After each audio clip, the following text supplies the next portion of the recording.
astumise ettepoole.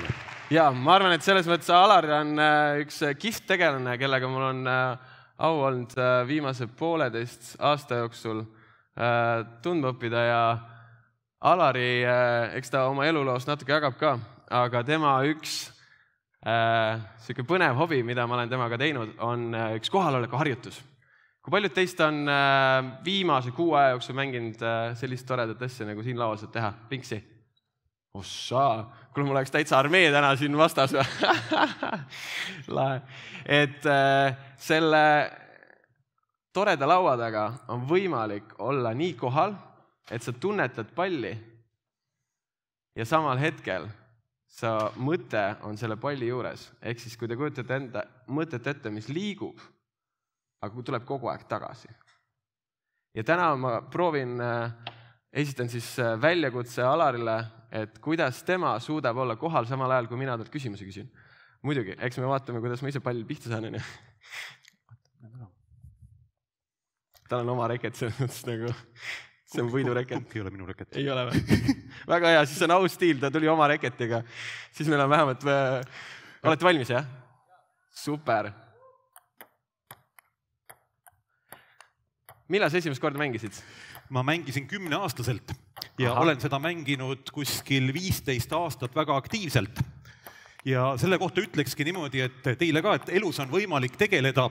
No näed, kohe juba eks sinna. Ma kuule seda juttu, tee kuulake. 4 asjaga põhjalikult. Et kuskil 10 aastat võtab aega, et mingis asjas spetsialistiks saada. No 6 aastaga hakkad üldse aru saama, mis asi see on.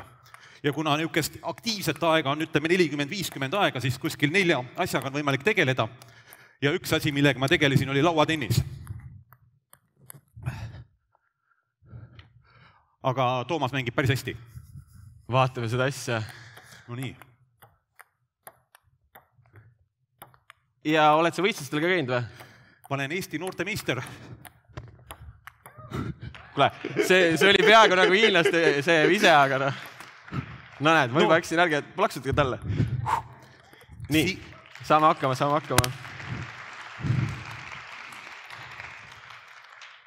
No nii, proovime.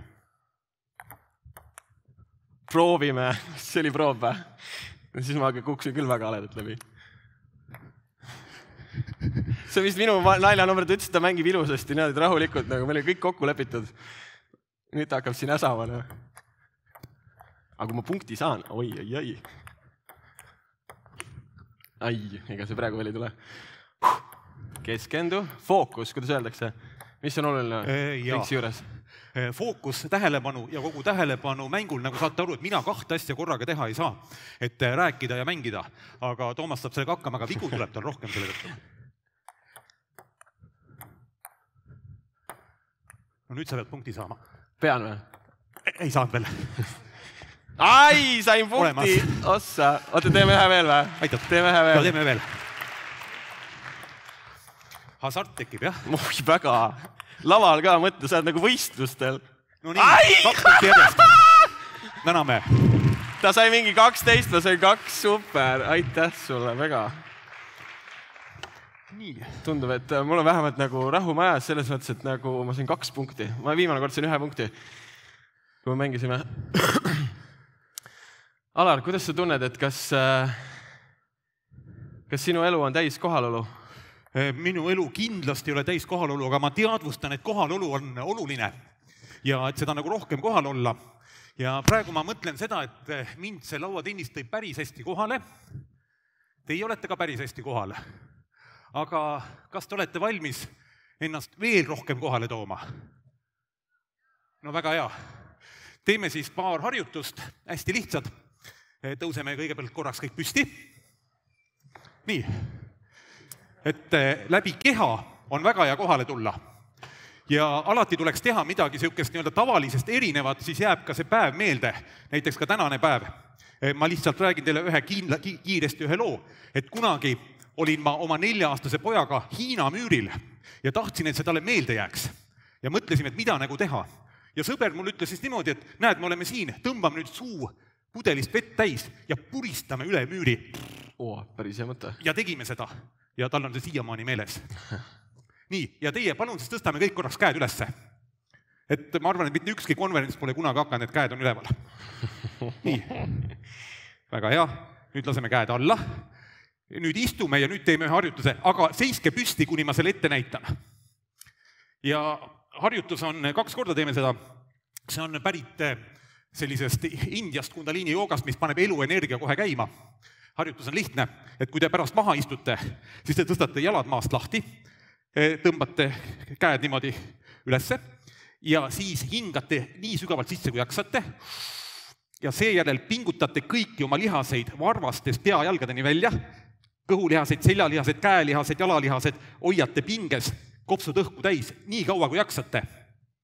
Ja siis, kui enam ei jaksa, hoiate natuke veel, siis hingate kõik tühjaks, aga ikka hoiate veel keha pinges ja kui enam üldse ei jaksa, lasete lõdvaks ja hingate sisse. Nii, hästi lihtne.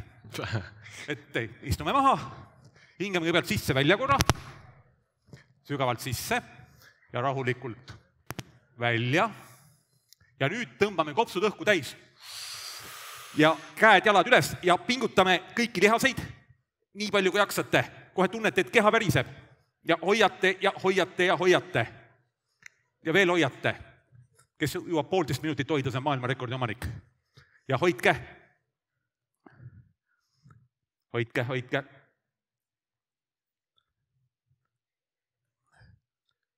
Kes ei jaksa, aeglaselt, väga jõuate veel ikka. See võib välja hingata ja siis pingutage edasi.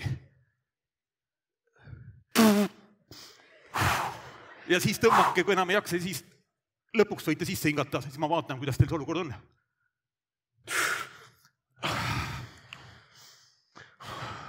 No midagi juhtus. Aga me teeme seda ikkagi 1 korra veel. Jaa, sest siis läheb kõik käima. Nüüd te teate, mis on juba oodata. Nii, oleme valmis. Hingame sisse. Ja pingutame.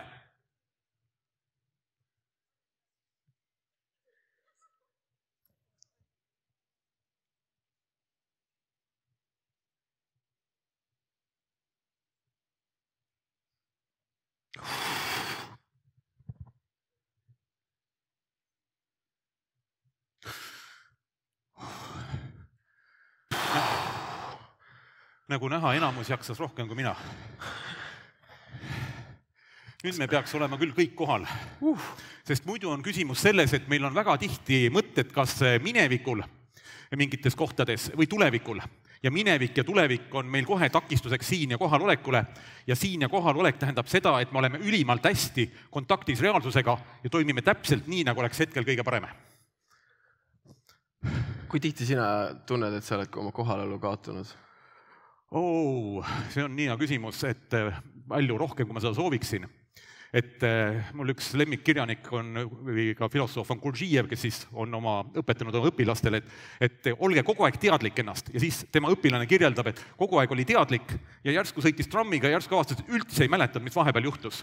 Et mul endal juhtub samamoodi, et sõidan autoga ja siis vaatan, et kus ma nüüd siis nüüd olen, et kadusid ära kuhugi. Aga ma tuletan endale meelde, et olla teadlik. Kuidas endale meelde tuletad? Ütled endale, nii, nüüd ma olen kohal.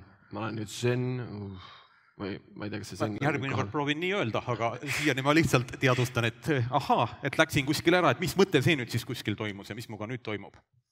Alar, sa oled rikas mees. Kuidas sa rikkaks said? Rikkus on alati suhteline mõiste. Aga kui rääkida materiaalsetest maailmast, et ma sain aru, et sa seda tahad küsida minu käest. No jaa, selles mõttes, kuidas said rikkaks? Kõik tahavad seda eluvalemit ja oled kohal küll, aga kui sul raha ei ole.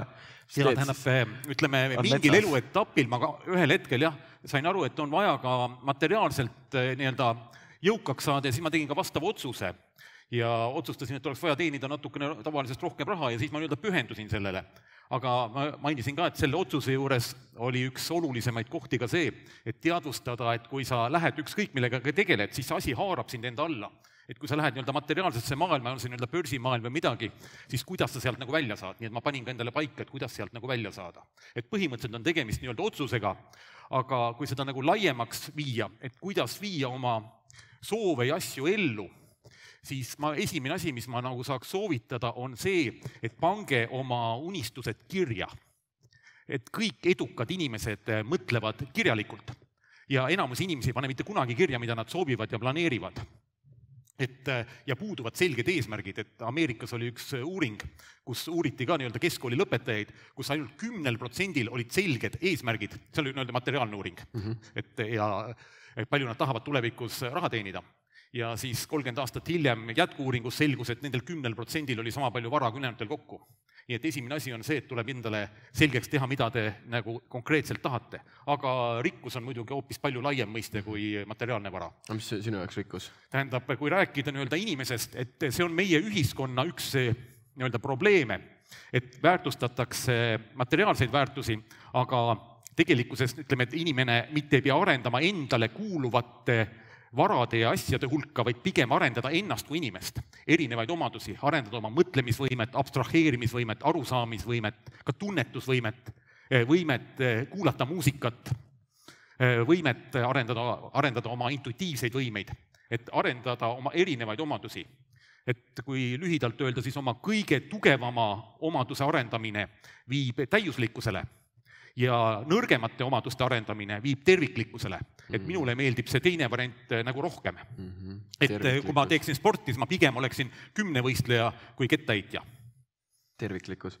Aga mis sa rääkisid intuitsioonist, kus see tuleb? See tuleb siit kurgust, kus see või mis see siis intuitsioon on? No intuitsioon on see, et sa näed nii-öelda nagu nurga taha või siis nii-öelda ahaa-elamus. Kust ta täpselt tuleb, seda ka psühholoogid uurivad, et pakutakse välja, et see on siis sinu alateadvuse poolt kogu seni kogutud informatsiooni põhjal ülikiirete järelduste tegemine ja siis sulle nii-öelda pakkumine. Teine variant on siis see, et kus kohas üldse nagu teadvus on, et kas teadvus on peas või on ta kuskil universumis, et kas televiisori pilt tuleb televiisorist või kuskilt mujalt. Et sellele siin teadlased vastuseid ei ole veel andnud. Nii et kus kohast ta täpselt tuleb, ma sellele vastust nagu ei oska anda, aga kindlasti ei tule see mõtlemisest. Ja kindlasti on hea intuitiivsuse jaoks lõdvestunud rahulik olek. Et Albert Einsteinil oli selline meetod olnud, et kui ta oma selle relatiivsusteooria välja töötas, et ta võttis kivi endale kätte ja siis mõtles universumist ja gravitatsioonist ja läks niisugusesse rahulikku seisundisse, siis kui kivi nagu maha kukkus, just sellel hetkel sai ta kõige tähtsamad mõtted ja ideed kätte. Kindel värk. No niimoodi kirjutatakse. Albert Kekulé, ma ei tea vist see, kes selle bensiini valemi leiutas, tema oli hädas, et seal olid need süsinikud ja vesinikud, ma ei tea, ma loodan, mõni keemia õpetaja ei ole siin praegu. Ja ta ei saanud neid 8 molekuli kuidagi kokku, need omavahel sidemed ei klappinud, et siis avastas järsku ka, et vaatas kaminas süsisid ja järsku avastas niisuguse ringi nägi, et see bensiini valem on ringikujuline. Et mõtlemine ei ole see, mis on kõige tähtsam, ta on väga oluline hea funktsioon, aga tegelikkuses nii-öelda parimad ideed ei tule mitte mõtlemisest, vaid kuskilt mujalt. Aga kus sina praegu oma mõtlemisega oled? Mis on sinu nii-öelda väljakutsed tänasel päeval? No hetkel on see, et ma püüan mitte midagi mõelda ja sinu küsimustele vastata. Vastavalt täpselt sellele, mis hetkel nagu tuleb. Okei, aga ütleme siis, kui tänane päev välja arvata. Et ma ise hetkel olen pigem nagu loeks midagi targemate inimeste mõtteid. Ma olen nagu selle koha peale nagu jõudnud. Ja siis sealt sünteesid midagi läbi, kui olulise integratsioon on?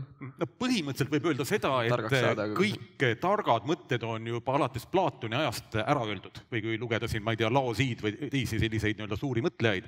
Ja hiljem on ainult nende tegemist nende kombineerimisega. Et midagi väga uut ja geniaalset on päris raske välja mõelda. Muidugi, teile peaks ka kohe ütlema seda, et enamus inimesi ja eriti ka minul endal on seda olnud palju, et see mõtlemise puhul me kordame väga palju vanu mõttemustreid. Et me kordame samu mõtteid, mida me oleme eile mõelnud, üleeile ja siis me kordame seda, mis nagu televiisoris on. Et mõte on nagu selles, et inimestel töötavad kiirusagarad ja kiirusagarates on korduvad mõttemustreid. Aga aju esimene osa, kus tulevad uued mõtted, on enamasti ka blind area. Nii et seda mõtlemist tasub arendada ja just avastada ka seda hetke, kui endal on täiesti uus mõte. Et kui on mingi teine mõte, siis mõelda, et kust kohast see tulnud on. Tegelikult on pärit 2 kohast on meie mõtted. Mõtted on pärit meie perekonnast, vanematelt, kus siis öeldakse, et nii tehakse ja nii peab olema ja meie uskumused. Ja teine on siis väliskeskkonnast ehk sellest nii-öelda süsteemist, kus me elame.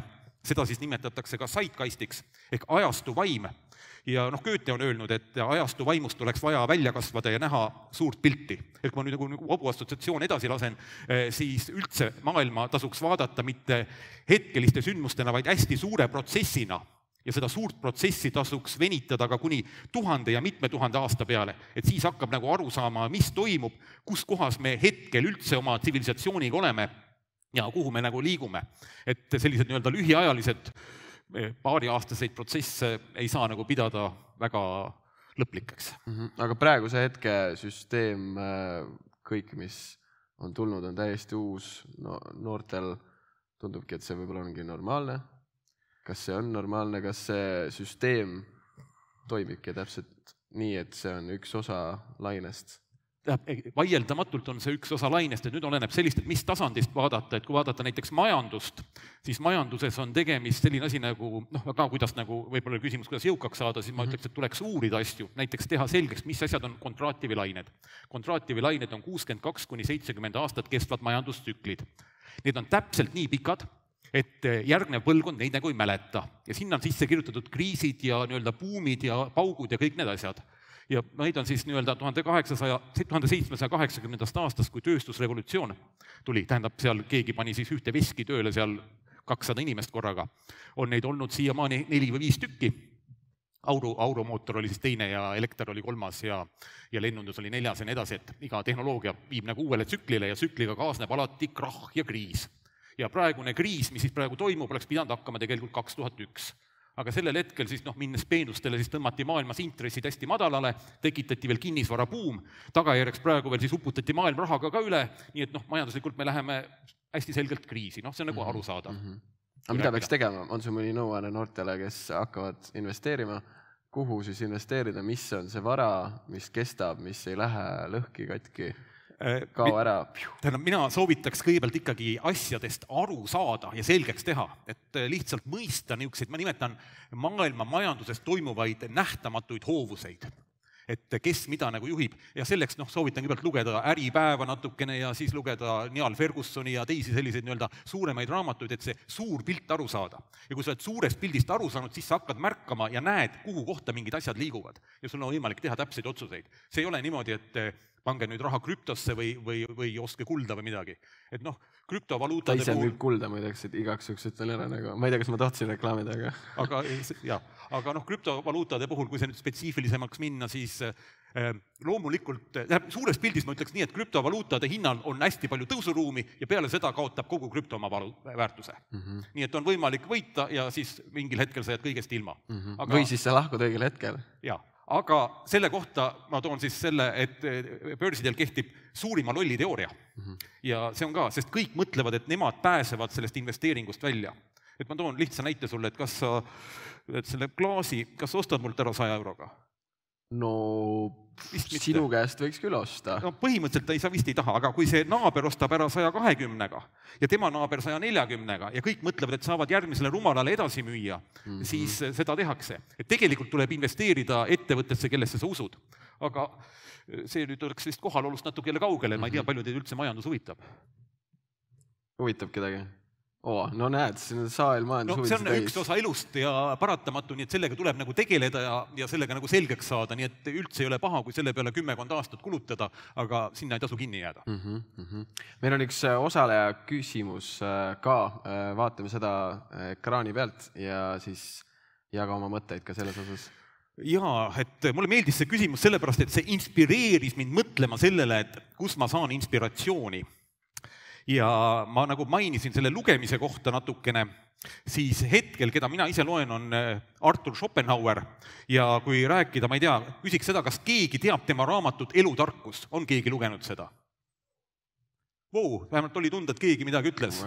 Tähendab, kui keegi midagi ei ole seda lugenud ja tahate noorena ühe raamatu läbi lugeda, mida te eluaeg mäletate ja mis teid võiks mõjutada nii-öelda edasi jõudma, siis see on see raamat. Einar Laigna ütles, et ta võttis selle raamatu, ostis 16 aastat, läks 2 nädalaks metsa ja kui ta tagasi tuli, oli tema elu muutunud ja selge siht oli nagu paigas. Ma lihtsalt ütlen ühe Schopenhaueri teise mõtte, mis mulle väga nagu meeldis. Ta kirjeldab kogu maailma ja kõik asjad ära ja seal ta kirjeldab seda, et enamus inimesi ja mina ise ka, kui sa mõtled nagu hästi suures pildis ja universumi peale ja mõtled, et näed, et nüüd kunagi ma suren ära ja siis on miljonid aastad, kus mind ei ole ja ma ei näe, mis nagu universumis toimub ja kuhu kohta see kõik läheb, et kõik need miljonid aastad, mis peale minu surma järgnevad ja see võib tekitada sellist nagu kurba tunnet või pessimismi, siis tema ütleb, et aga huvitav, et miks inimesed ei mõtle nendele miljonitel aastatele, mis olid enne tema sündi. Need on samamoodi möödas olnud ja nendest ta pole nagu osalenud. Ja ühesõnaga, niisugustel teemadel ta natukene arutleb.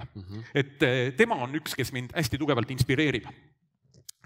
Nii et kui teil on lisaküsimusi Alarile täna midagi turtsates, siis ma usun, et andke märku, kirjutage mulle või Alarile leiate võib-olla ta kontakti ülesse ja saate e-mailidel vestelda. Kas meil saa aeg otsa? Mul oli teine inimene veel öelda, ma räägin veel ka. Absoluutselt, ja. Teine, kes mind inspireerib, on Richard Branson ja ma vaatan seda muidugi ärimaailma väga kummaliselt ja turu-uuringuid ja teate, kui tema tegi oma selle Virgini lennufirma, siis milline oli tema turu-uuring? Ja tema turu-uuring oli väga lihtne. Tema esimene kõne oli siis pileti broneerimiskeskusesse, et saada endale lennupiletit Ameerikasse. Keskus oli kogu aeg kinni, nii et ta päev otsas ei saanud kätte, sai aru, et nõudlus on suur. Ja teine kõne oli tal siis Boeingu lennufirmasse, et üürida liisida aastaks lennuk ja see talle anti ja oligi kogu turu-uuring. Lennuk oli olemas, nõudlus oli olemas ja kõik läks nagu käima. Et sellised suured uuringud on minu jaoks alati väga kummalised. Super.